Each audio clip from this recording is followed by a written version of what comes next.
This week on Capitol Hill, hundreds of dreamers have been walking through the halls of power, making their case personally, their face, their story.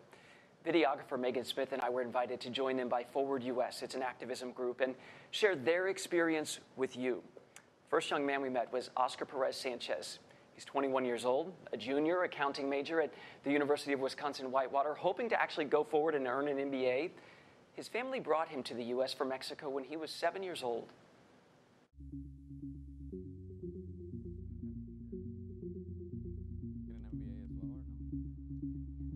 I want to not just show them, but show everybody who questions me, who questions us as dreamers, like I said earlier, to unleash that potential and to show that we're leaders, that we're going to be successful and we're going to make this country better. Members of the Trump administration answer the following question. Do you believe the dreamers add value to our country? Yes. Do you believe they should have a pathway to citizenship? Yes. Do you think the president shares that opinion? Yes. You are covered by DACA. Mm-hmm. Your parents probably are not. Mm-hmm. And I'm assuming they're still here in the U.S. Correct. Is there a sense of being torn in some ways? What do they think about your push here? I'm sure they're happy for you, mm-hmm. And want you to achieve all your dreams. Mm-hmm. Is it tough to be kind of caught between two worlds in that sense? Going back to the positivity, my mind, ever since I received DACA, was I'm doing this for them because they did something for me that nobody else would do it. They took risks, and as a business major, I know that taking risks brings success. The risks that I'm taking and going to school, whether it's going to work out at the end or not, knowing the circumstances, is something I want to do, and I'm doing it for them because they did something for me that nobody else would. Everything that I want to do in life, everything that I want to achieve is for them, both of my parents.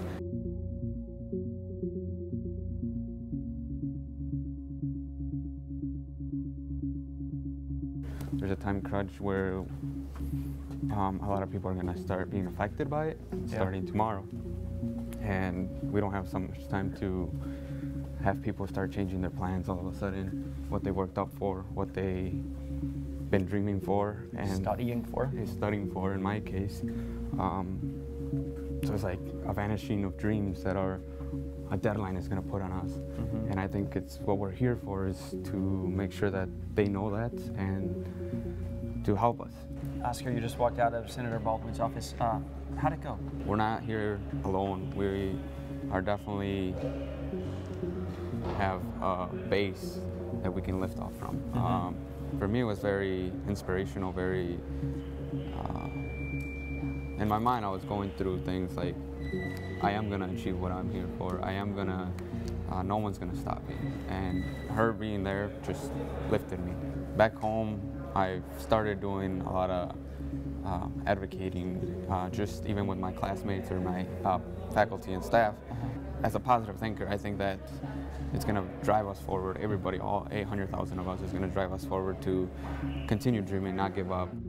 It is amazing, being in a building like this with 100 people, and there are 435 across the street, Mm-hmm. who could literally hold the futures of 700, 800,000 people who have grown up in America, Mm-hmm. but at this moment are not American citizens. Exactly. We have, in my personal life, I was here when I started to be educated by the American system when I was 7 years old. Mm. I learned English very quickly, and all my friends have been American. So in order to tell us that our future is based on a legislative piece is sometimes hard to accept, because that's the life that we've lived with. So telling us that we are something different, or that we're somebody different, does affect how we come to be as a person. The 5 months are coming up, but that's what we're here for. We're here to let them know that we don't want a deadline. We don't want a time period to say, hey, you have this much time to do something. It's like, no, we want it now. We want there to be action today.